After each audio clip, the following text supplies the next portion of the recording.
Vocês sabem que eu, né, falo muito de back-end, enfim, na verdade eu só falo de back-end, né? E aí às vezes surge a pergunta assim, Helder, mas por que não ser full stack? Por que não, né, me dedicar a saber tudo, né, saber todas as pontas, saber resolver todos os problemas, etc. Exatamente pelo que eu falei agora, gente. Porque quando você nicha, quando você foca, quando você diminui o set de coisas que você lida, você tende a ser alguém considerado a resolver problemas mais específicos, o que tende a fazer com que seu valor seja, seu valor de mercado, vamos dizer assim, percebido seja maior. Tá? Não quer dizer que você ser um full stack é ruim, não é isso.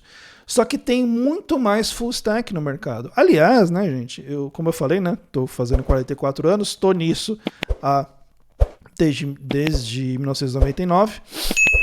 Estamos em 2023, então estou nisso há 24 anos. É isso? É isso. Eu costumo dizer que na época todo mundo começou como full stack, né? Não existia essa separação. E tudo bem, era como o mercado funcionava. Mas à medida que o mercado foi amadurecendo e foi se especializando, começou a surgir essa possibilidade de termos mais separações. Então, quando a gente olha, até inclusive na abordagem de microserviços, que a gente costuma falar sobre equipes multidisciplinares, né? Então, dentro das equipes multidisciplinares, é comum você ter, exatamente porque elas são multidisciplinares, você terem pessoas especializadas em disciplinas específicas. Então, dentro da equipe, você pode ter a pessoa que é de front-end, a pessoa que faz o back-end, a pessoa que faz, sei lá, o banco de dados, a pessoa que faz os pipelines, né, automação, a área mais de DevOps, talvez, vamos dizer assim. Então é comum você ter essas pessoas mais especializadas no dia de hoje. E isso é fantástico, porque você consegue fazer com que os profissionais sejam melhor aproveitados. Nada melhor no mundo, gente, do que você tirar o melhor de cada pessoa naquilo que ela está fazendo. Né? Se eu hoje tivesse que trabalhar com um full stack, eu trabalharia, se fosse minha única opção, trabalharia, óbvio, ter que pagar as contas. Mas eu não seria tão realizado profissionalmente quanto eu sou focado no back-end, porque eu consigo mexer só com aquilo que eu gosto muito de mexer. E com aquilo que eu sei muito, porque eu me especializei muito nisso. Sacou?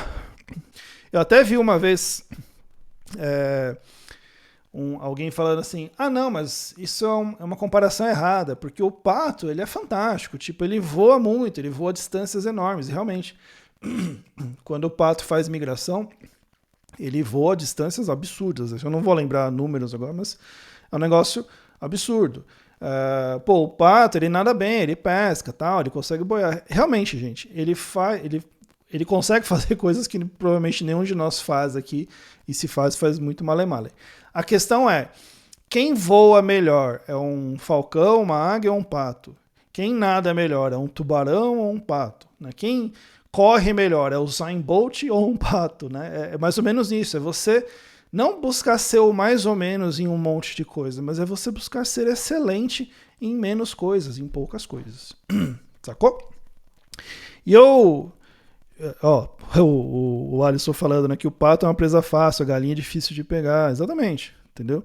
É por isso mesmo. Gente, e eu gosto de mencionar uma história. Deixa eu tomar uma aguinha. Como eu disse para vocês, né? A gente, pessoal da minha geração principalmente, todo mundo começou como full stack, né? Todo mundo começou fazendo de tudo. E de tudo mesmo, né? Muito mais às vezes até do que a própria questão da aplicação que a gente construía. A primeira vez que eu tive essa sacada, né, de, poxa, e se eu focasse mais, né, e se eu fosse mais específico? Foi lá em 2016, quando eu conheci o Bruno Souza, o JavaMan, e a gente começou a fazer um monte de coisa juntos. E aí, uma das coisas que a gente fez na época, porque é o seguinte, eu estava numa empresa que eu lá usava Java 4, Tomcat 4 e Postgre 7. Tá? Numa época que já tinha Java 7, já tinha Postgre 8, já tinha Tomcat 5 ou 6. E assim, zero chances deles deixarem eu migrar. Tá? Só que aí foi uma época que eu comecei a conhecer outras coisas que estavam rolando no mercado e que, poxa, eu queria aprender aquilo e não existia a possibilidade de fazer aquilo naquela empresa. Então foi na época que eu conheci o Bruno e tal, etc.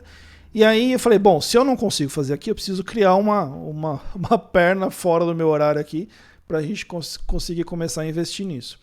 Isso começou com a gente escrevendo um artigo na época, que era um artigo sobre alta disponibilidade de Java EE com containers, né?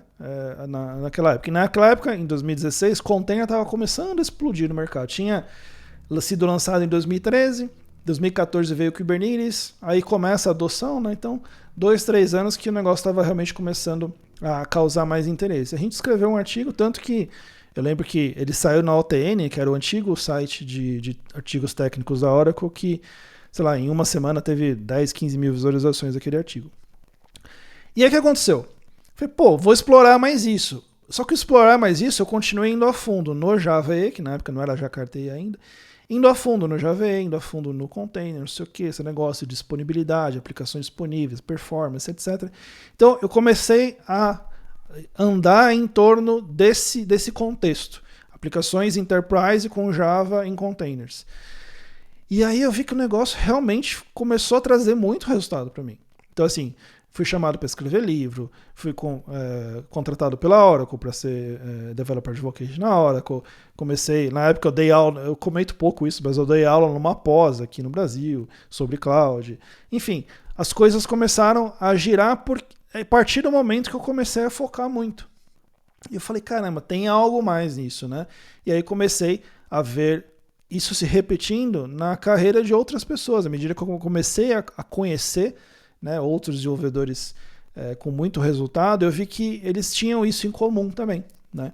Eles eram pessoas lembradas, reconhecidas por conhecimentos específicos.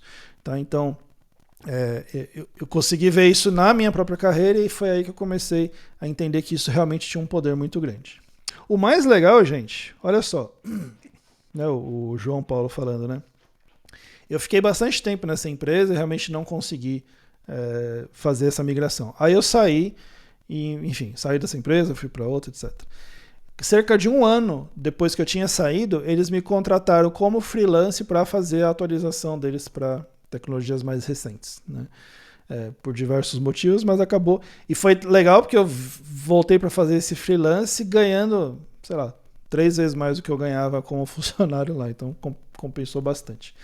E outra coisa que eu esqueci de comentar, né, que nessa jornada de tornar as coisas mais específicas, mais focadas na minha carreira, quando, né, a minha primeira mudança de trabalho por conta disso, que foi ser contratado pela Oracle na época, eu ganhava já bem onde eu estava, só que eu fui para a Oracle ganhando quase o dobro.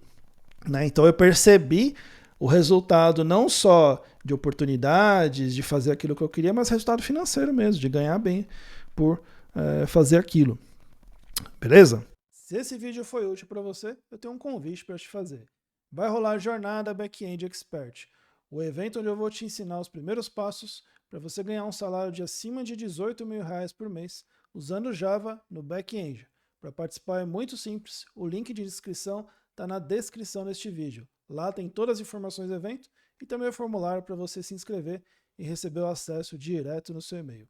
Até lá, te vejo do lado de dentro.